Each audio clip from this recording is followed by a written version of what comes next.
So today we're going to be learning about what life was like for the Union and Confederate soldiers, and we'll be doing that for a few days. We're going to start by learning about what their military tactics and technology was, and we're going to also learn about what it was like in combat when they were actually fighting. And then, of course, because they had combat, they were going to need medical care. These are some of my most favorite things to talk about, so I assure you, when you're back at school, we're going to talk more about them.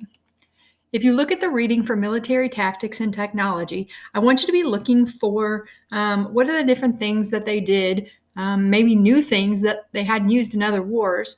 I want you to understand that the word tactics means strategies. So, what are their strategies and what are their technologies? Their technology doesn't seem like technology to us, but back then it was. So, I'm going to start reading. Civil War armies suffered huge losses in battles like Gettysburg. It was due to a combination of military tactics and new technology. In earlier wars, generals had often won battles by attacking enemies head on with larger armies. Both sides used this tactic during the Civil War, but defenders used several other tactics to fight off large forces. Defending troops tried to find high ground so they could fire down on their attackers. Defenders also dug trenches, which are deep ditches, or built dirt walls to be used as cover while they fired at the enemy. If attackers had to cross open ground, they would suffer many casualties. New weapons helped defenders, most notably the rifle. Rifles were more accurate over long distances than traditional muskets. Now defenders could shoot attackers before they got close. They could also fire deadly artillery, which is large, heavy guns like cannons, at attackers. As a result, many bloody battles were no longer decided by troop numbers. In fact, battles often had no clear winner. Other new technologies also made the Civil War deadly. Railroads helped armies move quickly, especially in the North. The South began using the telegraph to send messages over long distances, and Union spies watched enemy movements from hot air balloons. For the first time, ships with iron plating fought each other at sea. So we learned several things there. One of the things they talked about was fighting from high ground, and as you remember from yesterday's lesson, the Battle of Gettysburg was won from the Union being on high ground, and Pickett charged at them and had no success at that. Some other things they talked about were trenches. This is the first time they've used trenches in American warfare. The rifle, using things like cannons, and one of my most favorite is the hot air balloon, which is what they used to spy on people. When you go to your questions for this section, you're going to be telling me why trenches were so useful and why did the South, or how did the South, use the telegraph during the Civil War. And I have a picture there of the telegraph, kind of a neat little instrument. The next section we're going to read is about combat conditions. You can probably guess that it was pretty awful, but let's read the very specific details. It says, Civil War combat was both frightening and dangerous. Attacks on enemy positions usually started with fire from artillery guns, which filled the air with deafening noise and clouds of black smoke. Often troops were blinded by the smoke and could only hear the action around them. Commanders then ordered troops to advance with drums generally beating at a pace of 110 steps per minute. Soldiers ran or walked in rows, elbow to elbow, each only 13 inches behind the row ahead. Bullets and artillery shells tore into the attackers, causing terrible injuries. Troops fell over the fallen bodies of their fellow soldiers. Nearing enemy lines, the attacking troops placed bayonets on their rifles. Then they charged toward their opponents, who were firing at them from cover. The soldiers used the short-range muskets, sometimes waited too long to fire the more advanced rifles. When the two sides drew close, men fought face to face. Opposing soldiers were just a few feet apart at this point, and often only one shot was fired. Fighters used their bayonets and the butts of their rifles to spear or club the enemy. When battles finally ended, thousands of soldiers on both sides lay dead. Wounded men cried out in thirst and pain, and many died before they could get help. So as you can see, battle was really awful. It describes what it would have been like to hear, see what you couldn't hear or see, marching 110 steps a minute. If you remember, there's only 60 seconds in a minute. So this is almost 2 times each second that they're stepping, very close together, and lots and lots of injuries. Imagine just what that would have been like. They used the bayonet, which is kind of like a knife that they would have fixed to the end of their rifle, because when people got close enough, you didn't have time to reload your weapon. You just had to fight them with whatever you had. So sometimes it was a bayonet, sometimes it was a rock. It was just whatever you could find.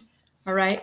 And what I want you to do with this section is tell me, why would a soldier fear a bayonet charge? And what would it be like to experience an artillery shelling? There's a picture there below of some Civil War soldiers lined up. That's actually a recreation. We didn't have any probably pictures that look like that from battle. If you go on to the next section, which is the last section for today, the medical care section, we know that after what we read about with military tactics and technology and what it was like fighting, that medical care is going to be extremely important. I want you to be thinking about what it was like for them and what they did when they didn't have what they needed, as far as supplies and things like that. At the top of the page, you see doctors working on wounded soldiers. Keep in mind, back then they didn't understand germs. So we'll talk about that as well. So if you'll go with me to the reading under medical care. It says medical care during the Civil War was poor. Over 200,000 soldiers died from wounds received in battle, and more than twice that number died from disease.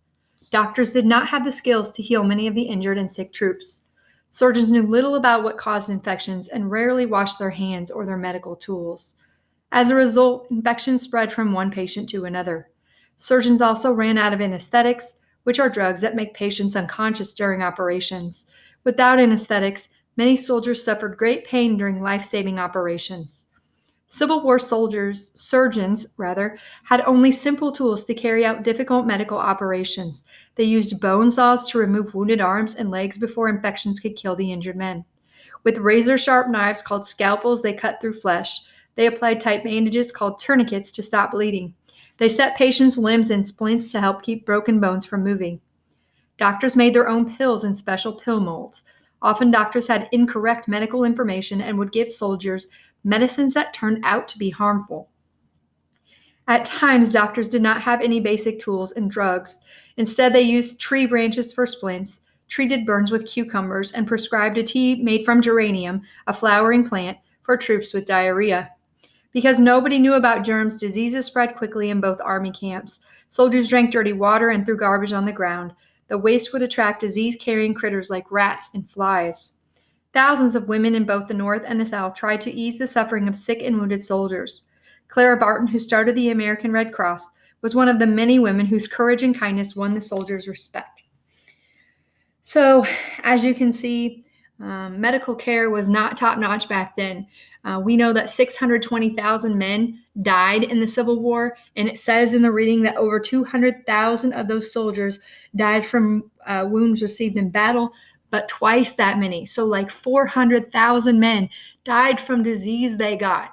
And a lot of that was from the medical care that they received. And it wasn't that the doctors were trying to harm them, but they just didn't know as much about medicine as we do today. They didn't know about germs. So one of the things that would happen is when they were fixing someone's, maybe their arm was shot and they were cutting their arm off in the field, and they would do that and move on to the next soldier without cleaning anything off their hands or anything like that. I think you can imagine what kind of things could spread that quickly when you're doing things like that. They used things when they didn't have the equipment they needed. They used other things. They used flowers. They used twigs. They used whatever they could to help basically fill in for the stuff they really needed. And then it also talks at the end about women's role in the treating of sick and wounded soldiers. Clara Barton was someone that was very famous, and we're going to read a book about her when you return. So what you're going to do with this section is tell me, what problems did the troops have with medicine? And then what did doctors do when medical supplies were unavailable? Tell at least 2 examples. So to get both of the points for that section, you need to tell me 2 things that doctors did when medical supplies were unavailable. Please go back in the reading and find that information if you didn't catch it in the video. At the bottom of the page, there's a picture of a medical kit. You see that big saw at the top. That's kind of disturbing. That is a bone saw. So if an arm or leg had to be amputated, that is what they would use to cut the leg or arm off. And then they would fold a piece of skin over and sew it shut.